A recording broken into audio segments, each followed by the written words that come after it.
All right, we have a massive series right now. We have Nikola Jokic versus LeBron James, Lakers, Nuggets. What more can you ask for? Corgi made another video if you saw. Nuggets in 6. Does that mean Lakers in 5? We're going off track record. Could mean Lakers in 5. Damn, that's actually not a bad pick. I mean, if you look at the receipts, it's confirmed that the Corgi does not know ball. So Yeah. it makes me feel better about LeBron and his legacy right here.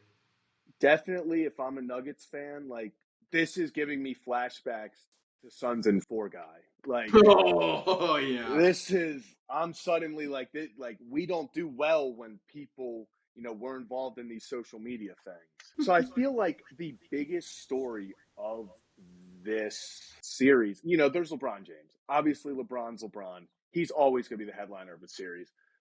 But the Lakers win if AD can somewhat control Nikola Jokic. I think that's what it comes down to.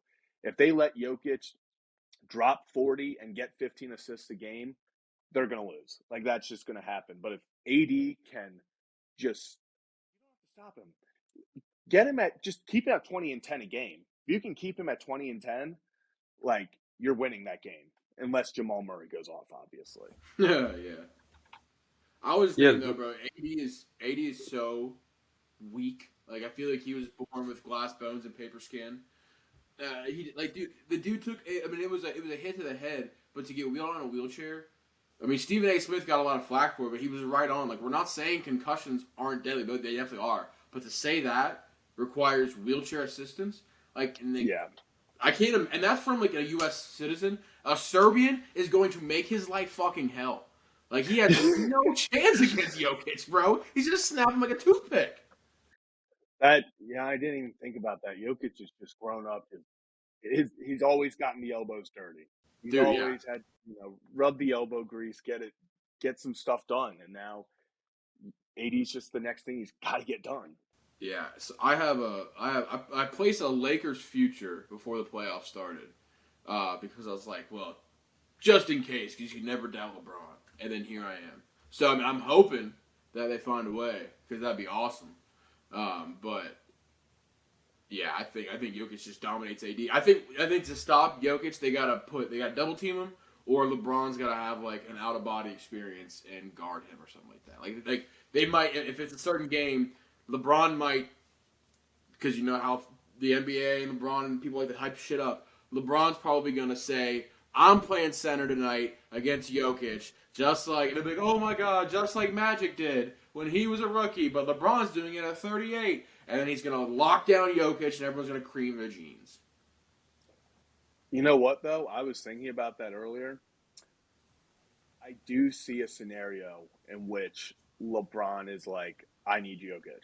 Like, especially late in a game, LeBron will come out publicly and say that, AD's a defensive player of the year. He's, we trust him, all this stuff. If the game is on the line, LeBron James is defending Nikola Jokic. Like, LeBron's not letting someone else take that on. And I think that's probably, though, what their best opportunity is. I think LeBron's stronger and can actually, like, deal with that body infliction aside from AD, who would probably leave with, like, a bruised rib or something. Yeah.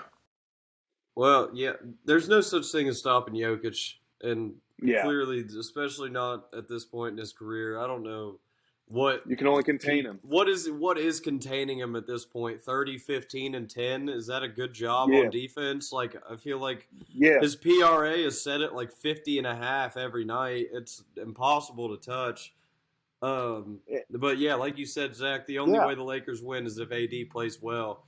If AD can get 30 and 10 to his 30 and 12 to 15 opposed to his 30, 15, and 12, then yeah, they're gonna have a good chance this series. I think the Lakers are the better team. I think Darvin Ham's done really well with adjustments.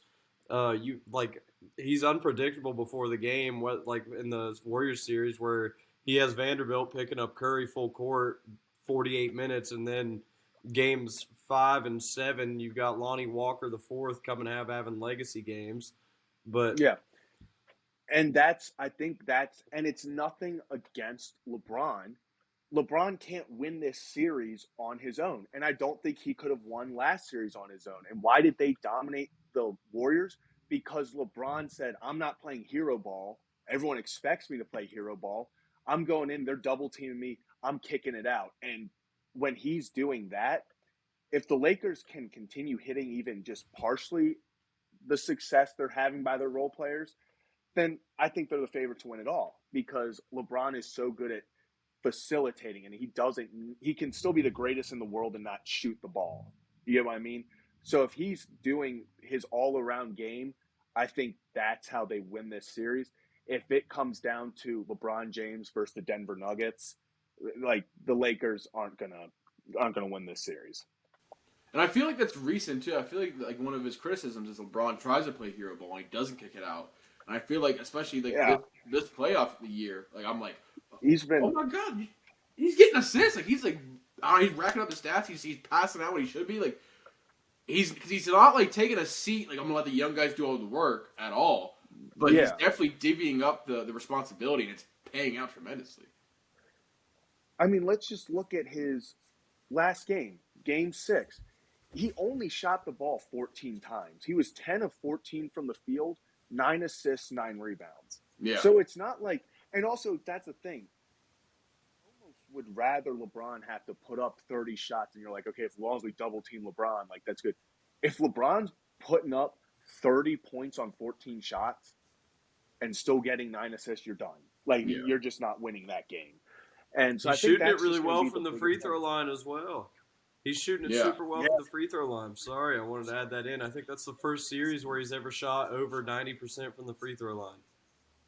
Yeah, and that's another thing. If usually teams, if you're, the one knock against him in the late, minutes is he's the one you want to foul because he's not been the greatest. If LeBron's shooting 90 from the free throw line, especially last minute, this Lakers team can win the finals. I mean, people have been saying it since, the trade deadline.